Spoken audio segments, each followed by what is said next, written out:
Vamos a hablar ahora también del reflejo tónico simétrico cervical. Como os decía, lo vais a entender todo mucho mejor cuando lo mostremos con el muñeco. Y este reflejo nos ayuda a integrar el tónico laberíntico también, igual que ocurría con el landau, y a reforzar el tono muscular del cuello y la espalda, ¿vale? Es un reflejo que está totalmente relacionado con que el niño sea capaz de pasar, como veremos después, de la posición de decúbito prono a la cuadrúpeda, ¿vale?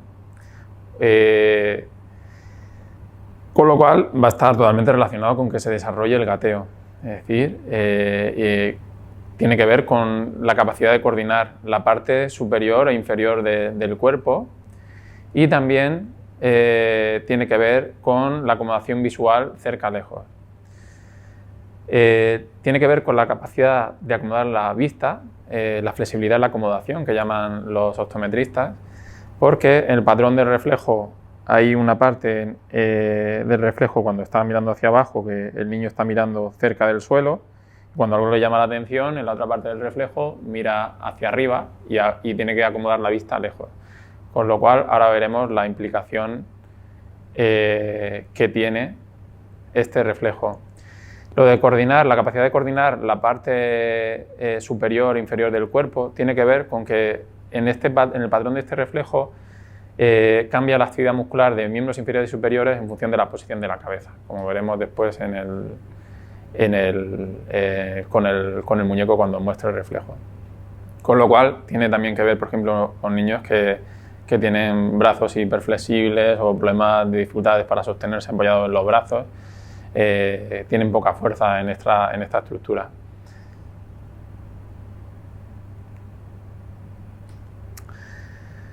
¿Qué síntomas podemos tener cuando el reflejo tónico simétrico cervical no está integrado? ¿Vale? Pues, como decía antes, tiene que ver con pasar de la posición de tumbado a la cuadrúpeda, y el gateo es una actividad a cuatro patas. Pues si no somos capaces de pasar a la posición de cuatro patas, pues no habrá gateo. Es decir, los niños que no desarrollan y trabajan con movimientos, una serie de movimientos rítmicos activos que habréis visto en muchos niños que empiezan como a botar sobre el culo sentados, ¿vale? O a rodar el peso sobre la cabeza, una serie de actividades que se suelen hacer de forma automática, pues luego no serán capaces de adquirir la suficiente habilidad motriz para llevar a cabo el gateo, ¿vale? Estos niños también, lo dicen algunos padres, sientan como un saco de patatas en la silla, ¿vale? Están como ahí como desplomados en la silla. También, como ahí decíamos antes, hay una debilidad en los brazos, pues son niños que se echan sobre la mesa a la hora de escribir, se tumban para escribir y muchas veces suelen sujetar la mano con la mano la cabeza mientras escriben, aunque esto también, sobre todo si pones a un lado el papel, es típico de otro reflejo, que después veremos.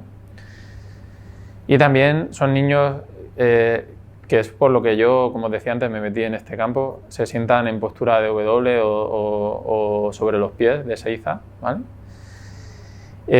Porque el patrón del reflejo, como veremos después, es que cuando levantas la cabeza se estiran los brazos y se encogen las piernas, con lo cual una forma de bloquear esto es que el niño pone las piernas debajo del culete, las pone W o las engancha de las patas de la silla.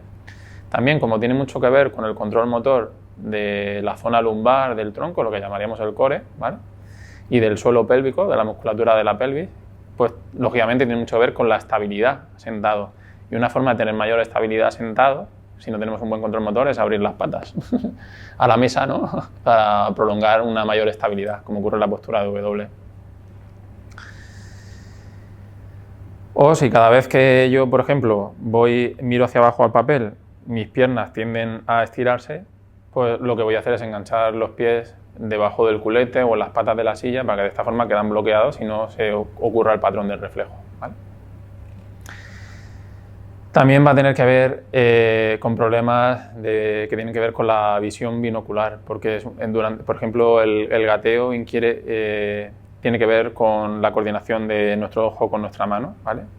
Y hacer coordinar ambos lados del cuerpo. También no solo mi mano izquierda con mi extremidad inferior derecha y que ocurre en el gateo, que es un movimiento cruzado, sino también de un ojo y otro a la vez.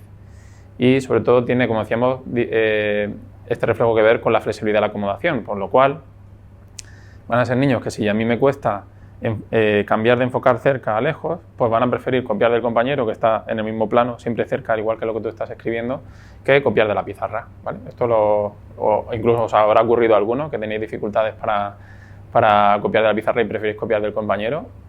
Tiene mucho que ver con este reflejo y tiene que ver con la capacidad de el tiempo que te lleva a acomodar tu vista cerca a lejos, ¿vale? Y también, como os decía, como es un patrón del reflejo que tiene que ver, implica tanto la parte superior como inferior del cuerpo, pues va a tener que ver con la capacidad de disociar estas dos partes. Por ejemplo, igual que ocurría con el reflejo de Landau o con el tónico laberíntico, va a tener que ver con la capacidad de hacer volteretas o nadar a braza, ¿vale? Y también, por ejemplo, si tenemos que hacer el pino o sostenernos de alguna forma en las manos, pues va a tener que ver con que tengamos poca fuerza en las manos. Porque si yo miro hacia abajo y la respuesta refleja es que se flexionan mis brazos, pues lógicamente no me voy a poder sostener. Una compensación frecuente de esto que hacen los niños es que bloquean los codos, ¿vale? Bloquean en extensión los brazos y de esta forma, pues al haber un bloqueo articular, pues son capaces de sostenerse, pero con una implicación de trabajo a nivel muscular que conlleva fatiga también en esta postura.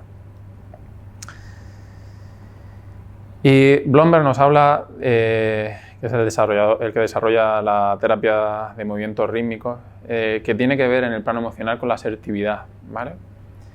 Es decir, no solo tiene que ver con la flexibilidad en la acomodación, sino con la flexibilidad también a nivel lumbar y torácico y cervical, y cuando una persona no es flexible en estos planos, tampoco lo es en el plano emocional y le cuesta expresar sus sentimientos o verbalizar lo que le ocurre y tener suficiente confianza en sí mismo como para expresarse, ¿vale? Entonces, otra muestra de lo que tiene que ver en un plano más allá del motriz con un reflejo primitivo. El reflejo tónico simétrico cervical también tiene que ver con los problemas de aprendizaje y con la hiperactividad, porque cuando está retenido vamos a tener dificultades para mantener una buena postura. Y sobre todo cuando el niño mira hacia adelante, pues como decía, se va a desplomar sobre la mesa, sobre el papel, lo que además en esa postura encorvada va a inferir en cómo respiramos, en que nuestra respiración, nuestros movimientos respiratorios sean menos amplios, con lo cual vamos a estar menos oxigenados y esto va a influir en nuestra capacidad de aprendizaje, ¿vale? Y también, lógicamente, lo que hemos hablado antes, si no tenemos la capacidad de acomodar con facilidad nuestra vista cerca lejos, pues esto también va a influir lógicamente en nuestra capacidad para seguir las lecciones o la clase que esté recibiendo el niño, ¿no? Con lo cual está totalmente relacionado con los problemas de atención y concentración nuevamente. Muy bien, vamos a hablar ahora del reflejo espinal Galán, ¿vale? Es un reflejo que, como decía, todos los reflejos tienen un sentido, un porqué, ¿vale? Todos los que hemos visto hasta ahora, por ejemplo, el que acabamos de ver, el tónico simétrico cervical, tiene que ver con adquirir la habilidad de gatear. Y el reflejo espinal de Galán, tiene que ver con el paso por el canal del parto. Como después veremos, cuando recibimos un estímulo en la musculatura paravertebral de un lado, el patrón del reflejo es que va a haber una respuesta automática aumentando el tono de ese lado. Con lo cual, cuando estamos pasando por el canal del parto, estamos recibiendo ese estímulo a un lado y otro, va a ayudar a que haga un movimiento de serpenteo nuestro cuerpo, que va a ayudar a que seamos capaces de descender por el canal del parto, ¿vale? Si cada vez que yo recibo un estímulo en la musculatura paravertebral hay una respuesta automática de contracción de ese lado, ¿vale? Pues esto va a hacer que cada vez que nos roza la ropa, nos roza el respaldo de la silla, los niños van a desencadenar el patrón de reflejo y le va a ser muy difícil mantener la atención y estar sentados quietos. Entonces, muchas veces una compensación de esto es que se sientan repanchingados, ¿no? Es decir, despegan la parte lumbar del respaldo y quedan apoyados más en la zona torácica, se sientan más sobre la zona glútea y no sobre los isquiones, y es una forma de que no reciba estímulo esta zona. El reflejo, el patrón de reflejo va acompañado, cuando estimulas esta zona, con una contracción también a nivel vesical, ¿vale? Y que se abre el esfínter, con lo cual los problemas de eneuresis están muy asociados o muchas veces, pueden haber muchas otras causas, claro, pero muchas veces puede estar implicado en que este reflejo esté retenido o esté activo, ¿vale?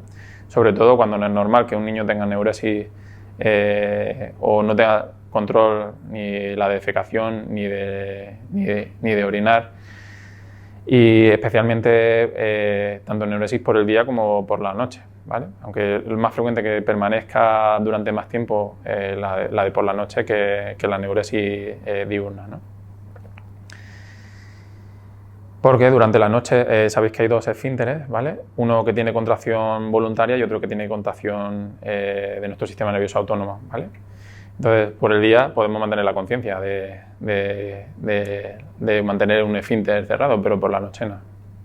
Entonces, si el niño durante la noche se mueve y roce, son niños que por eso no les gusta dormir boca arriba, en decúbito supino, pues va a desencadenar la micción, ¿vale? También es un reflejo que puede estar asociado a la escoliosis, porque si está activo solo en un lado y siempre, cada vez que recibimos estímulo en la espalda, nos contraemos de un lado, pues va a favorecer una actitud escoliótica, ¿vale?